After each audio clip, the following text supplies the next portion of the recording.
What's going on, guys, and welcome back to another video, and welcome to your stimulus check update, stimulus package, and infrastructure update and daily news report for Thursday, July 15th. So yes, it is true.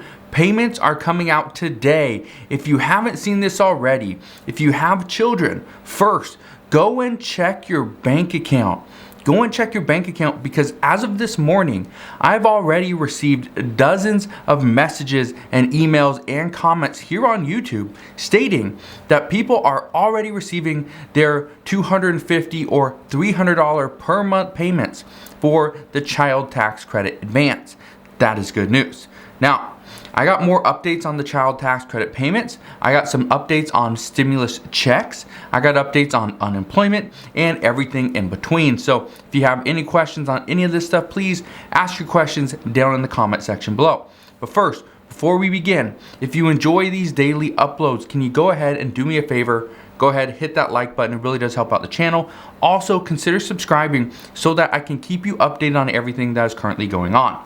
Now, let's get into the update for today. First, here's something we are seeing out this morning. Reports out this morning are indicating that the White House does not believe that they are reaching the most in-need children through these child tax credit payments. What they are saying, they say there's about 10 million kids that are living in poverty, but about 7 million of those children are outside of the tax system. Well, how do you get this child tax credit payment? Well, for one, you have to file taxes. If you don't file taxes, if your parents, if you, okay, because chances are the parents are watching this, not the children. If you are not filing taxes, yet you do have children, here's the issue. You would not get the child tax credit payments. You would not get the child tax credits initially that were formerly $2,000. You wouldn't get that. So you are leaving money on the table, and this is what some experts are saying is a huge issue, is that some people don't believe it is worth it to file taxes and get into the system, yet they are leaving money there that their children could desperately use. So the talks as of this morning are that the IRS needs more money in order to help track down these families and provide more assistance to them. However, on the flip side of that, some experts are saying that giving the IRS even more responsibilities, yet not giving them more money, is a total waste of money and time. The IRS, this is not their job to go and track down people to try to give them more benefits. That's at least according to one expert. Now, most expect any money that actually goes into the IRS is not going to go to the IRS to go, provide more staff to go track down families to give them even more money. That's not what the IRS is wanting to do. This is not what most expect. The IRS is supposed to go after tax cheats that are hopefully going to pay them more, which would give them the ability to pay up to $1 trillion in this $3.5 trillion infrastructure package. So right now, the discussions are that, well, these child tax credit payments are going to help, but the problem is, are they going to really help the ones that are most in need? And the answer as of today is no. But again, the payments just went out this morning, meaning that the data will start coming out soon after. As it does, I promise I'll bring you that update as well. Now, on top of all of that, many poverty experts think that the White House's estimate that 50% of children living in poverty will be lifted out of poverty due to this single piece of legislation. Well, it's not going to happen through 1 month of a $250 or $300 monthly payment. It's not going to happen from 1 month. It would happen over time. Now, here's what is being discussed. These poverty experts are saying that 6 months of payments of, let's say, $250 or $300 per month is not enough to completely lift a child out of poverty. It's not going to work, because in most cases, that $250 or $300 is going to be split in so many different ways, it's actually not going to be that effective. However, these experts do believe that if this child tax credit payment gets extended permanently until 2025, then yes, it could potentially lift 50% of children out of poverty. But until we see this extension actually happen, Right now, some just say this is just more, high and highly optimistic numbers from the White House and the Biden administration. So we will see what happens there, but this is just one piece of legislation that is in question. The next one, okay, because again, the Biden administration wants to see this permanently extended. So this is just one piece of legislation that is going to be in question. The good news is the child tax credit payments for the first 6 months and then the second half of the payments, you will get those because that is actually a piece of legislation that has passed. It's just 1 year payments, all right? So just keep that in mind. Now, the other piece of legislation that many people are wanting, that is very popular amongst the American people, that legislators think would be extremely popular as well and get them back into their seat, okay, their seat in Congress. This is stimulus checks. But this is one thing that is not included in the infrastructure package at this time. Well, according to Gene Sperling, he is a senior advisor to President Biden. He is saying that more stimulus checks are not needed as many parents never use them. He's saying they are not needed because there are still checks that have never been collected. People aren't even getting their money. And he says right now it's imperative that these parents have it. That's what they're saying. But yet he's saying that no, it's not imperative that these parents have this money. It's not imperative that all these people have an additional stimulus check because millions have been uncollected. This is something that I stated the other day as well, is that the IRS is telling us that 1.2 million stimulus checks have not yet been cashed. If 1.2 million checks have not yet been cashed, but yet there's hundreds of millions of people here in the United States, right? Is it really that important if just 1.2 million have not yet been cashed? That's a pretty small number. But according to experts, they're saying that this is something that the White House is looking into, that if so many people are not even looking to get their money, then why should we provide a fourth stimulus check? Why don't we just take that money and put it elsewhere where it could be better used? Well, according to Gene Sperling, his exact statement was this, and I quote, "This population of parents let 3 stimulus payments sit on the ground." Now, I can tell you right now, the amount of people that actually use these stimulus checks, the number is staggering. It's insane. The amount of people that actually need this money, it's insane. But yet, some lawmakers, some advisors, some experts are saying that no, there's too many checks that are not yet cashed. So that just shows us that the American people don't need the money. And so this is something that I want to ask you. Should a small percentage of the U.S. population dictate what happens to the majority? Should that be the case?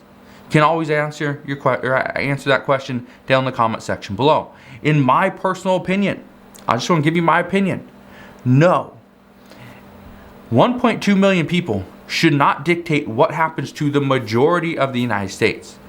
And that's what's happening right here, is that 1.2 million people are checks. Okay, this could mean these are families as well, right? Let's say it's 3 people per family. Well, that means there's 400,000 checks, 400,000 unaccounted for cash checks, right? This could be fraud. There could be issues here, right?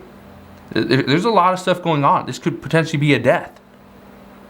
So right now it's just mind-boggling how a senior advisor is saying that this population of parents let 3 stimulus payments sit on the ground, and now the White House is considering not even looking into a 4th stimulus check. As of right now, the 4th stimulus check isn't included into the next package, but the reports are indicating that the White House is considering not even looking into this, not even taking into consideration what the progressives are wanting and what other Democrats are pushing for, because there's so many checks unaccounted for.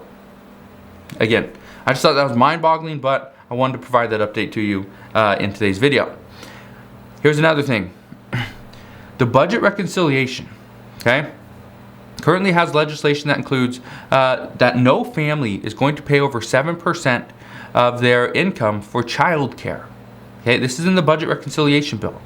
Now, let's say you earn $3,000 per month. This means you'll pay no more than $210 per month for childcare. Okay, this is pretty big. It doesn't matter. Okay, according to the report, it does not matter if you have 1 child or 3. It's 7% is the cap. So the more children you have, actually the less it is per child. So that's actually pretty good news. Now, I wanted to bring this up because of one main thing. Right now, this budget reconciliation bill, this Democrat-only bill, is considered or being called the American Families Plan, which means it's going to families. Now, I stated this yesterday, that has me somewhat worried that right now the current administration is only focused on families. Now, as a person with a wife and 3 children, okay, as a family man, I absolutely love some of the pieces of legislation in this package. But the problem is, I understand that leaving out a large percentage of the population is going to negatively impact the United States as a whole. We're going to see this. We're going to see spots in the United States that are being negatively impacted because none of those people received the child tax credit payments. None of those people received this child care benefit that you don't pay any more than 7%. Right? A lot of people aren't going to see this.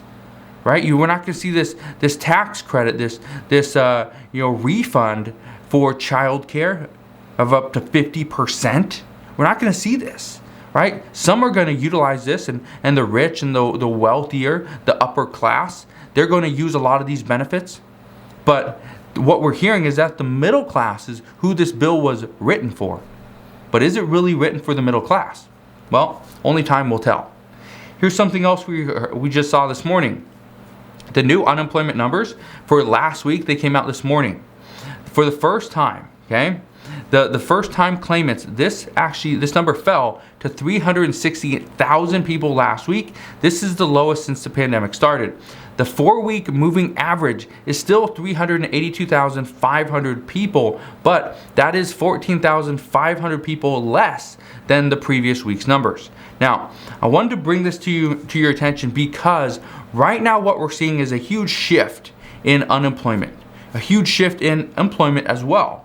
What we are hearing is that experts and even the Federal Reserve Chairman Jerome Powell, they are saying that the worry right now is getting workers back into jobs that suit them, not just getting them back into jobs. Here's the problem. This is something that I stated last week as well as a couple weeks ago as well, is that the problem that workers are having is they are going into jobs being asked to do multiple different positions, right? Not just one job.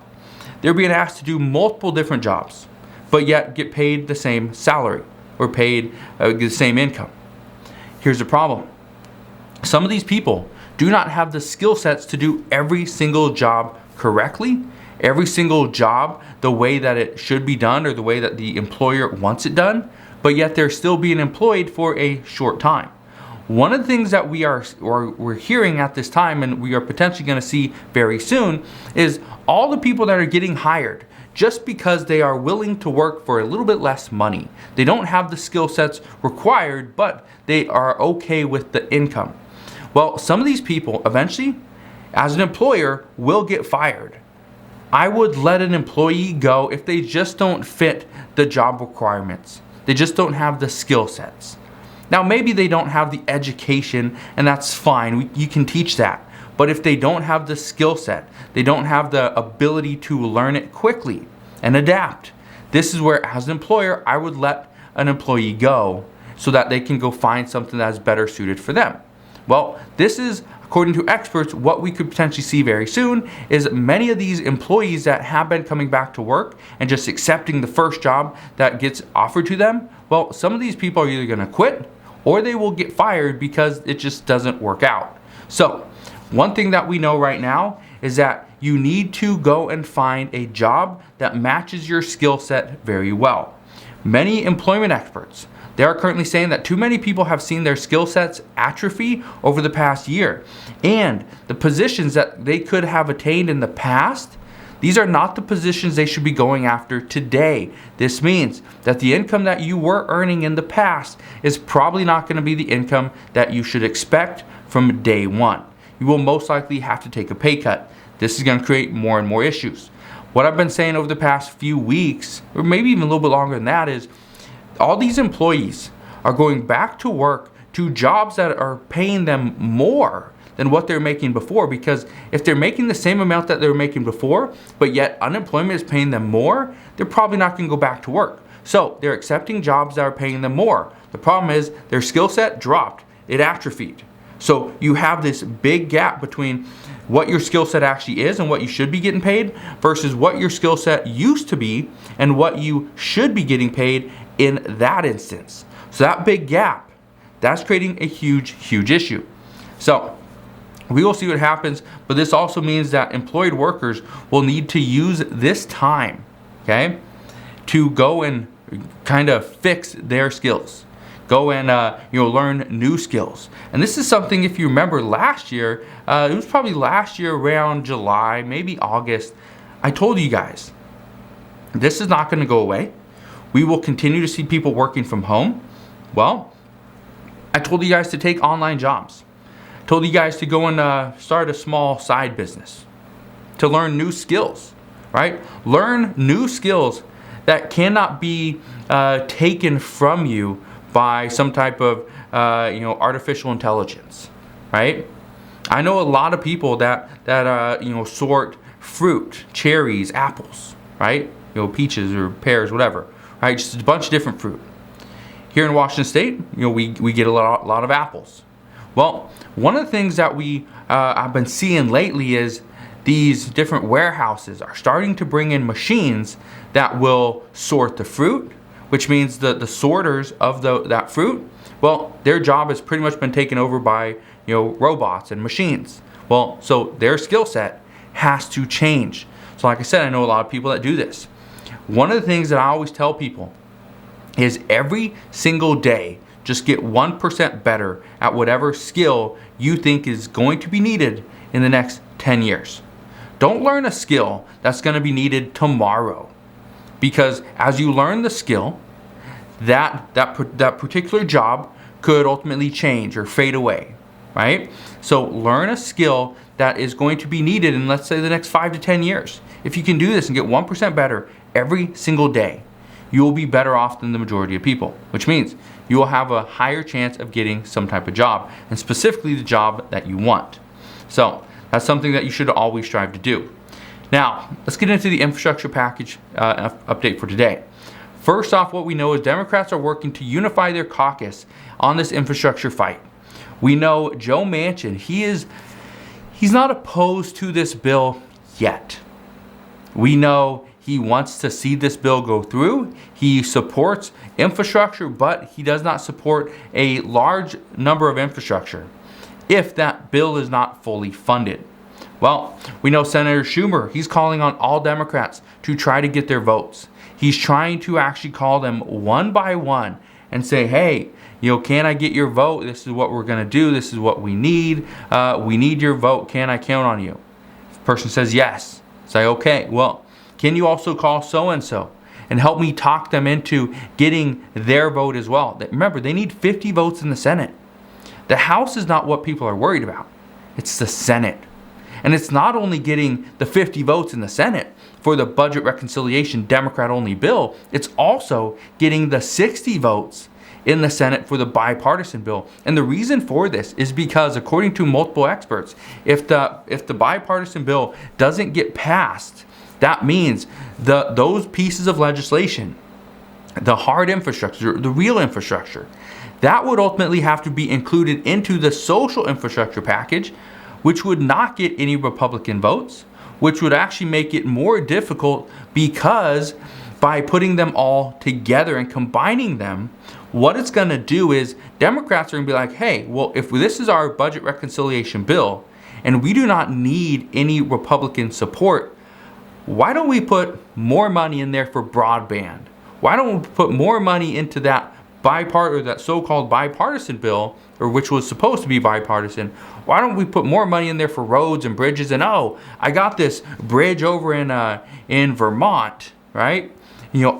Can we get an extra let's say $2 billion? Can we get an extra $2 billion in there for this extra road and bridge in Vermont? I need that.